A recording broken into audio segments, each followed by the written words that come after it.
पूज्य संतोष बहन जी त्याग, वैराग्य, दया, दीनता की मूर्तिमान रूप, जिन्हें गर्मियों में गर्मी नहीं लगती थी, सर्दियों में ठंड नहीं लगती थी, सब कुछ सह लेती, भक्ति में इतनी लीन रहती थी। कड़ाके की ठंड में भी एक ही स्वेटर पहने रहती और कभी किसी ने कांपते हुए नहीं देखा, क्योंकि भक्ति में लीन रहती थी। ज्यादा गर्म कपड़े कभी पहने ही नहीं। कोई स्वेटर एक बार पा लिया तो सालों साल उसको ही पहने रखती। किसी के भी देने पर नया कपड़ा नहीं लेती थी। गर्मियों के दिनों में कभी पंखा नहीं करते देखा। सब मौसम में एक समान ही रहती थी, क्योंकि भक्ति में लीन रहती थी। इतनी तपती धूप में वृंदावन की भूमि पर नंगे पैर उनका चलना, पैर जल भी जाते थे, किंतु तितिक्षणा इतनी कि स्वयं को कभी सुख नहीं दिया, क्योंकि भक्ति में लीन रहती थी। जब ऐसे ये धाम की गलियों में फिरती तो वहाँ के लोग इनको प्रणाम करते, किंतु माता तो हमेशा सर आंखें झुका कर ही चलती, क्योंकि भक्ति में लीन रहती।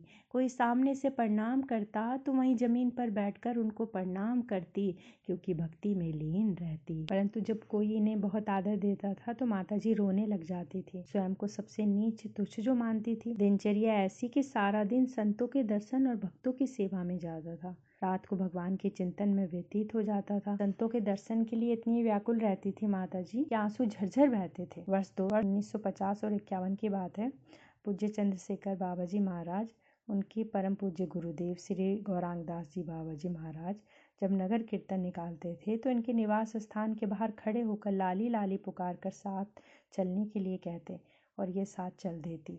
रोनाल्ड निक्सन जी, जो एक अंग्रेज भक्त हुए हैं, जिनको धाम में संत जी भी कहते हैं, वो यमुना तट पर कीर्तन करते थे। माता जी तो इसी खोज में रहती थी कि कहीं संत दर्शन, कीर्तन, भजन कुछ प्राप्त हो। उनके कीर्तन में इतनी मग्न हो जाती थी कि एक बार यमुना जी में जा गिरी। पानी में गिरने की जोर की आवाज से रोनाल्ड जी ने उधर देखा और उन्होंने ही इनको बाहर निकाला। माता जी से कहा, माता जी मैं ही आपकी कुटिया में आ जाया करूंगा, आप ना आया करें।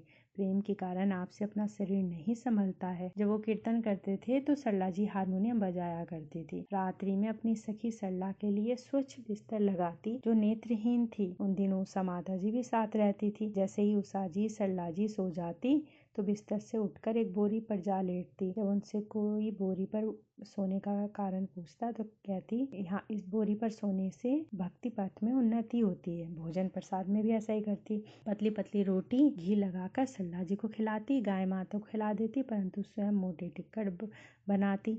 साग सब्जी की खाली कढ़ाई में पानी डालकर उसमें रोटी भिगोकर खा लेती। वस्त्र भी कोमल सुंदर सरला बहन को पहनाती और स्वयं मोटे खादी के धोती पहनती। सरला जी को महान संत बताती। जब कोई पूछता, नींबू बाल कर सरला जी के खूब बाल धोती, तेल लगाकर सुंदर उनके बाल बनाती, स्वयं के उलझे रूखे बाल रखती। माता संतोष जी के दर्शनों के लिए बड़े बड़े संत आते थे। जब ये धाम में संतों भक्तों के दर्शनों के लिए इधर उधर ढूंढती फिरती तो संत छिपकर इनके चरणों की धूल अपने माथे पर लगाते थे। जैसे आनंद दास बाबा जी हुए, तो महान सिद्ध संत हुए हैं। जब संतों से पूछा जाता कि आप लोग इतने महान सिद्ध पुरुष हैं, फिर भी इनकी धूल मिट्टी अपनी माथे पर लगाते हैं, तब वे कहते थे कि संतोष माता जी जो हैं कान्हा जी की गोपी हैं, इनके चरणों की मिट्टी तो ब्रह्मा जी भी उठाते हैं।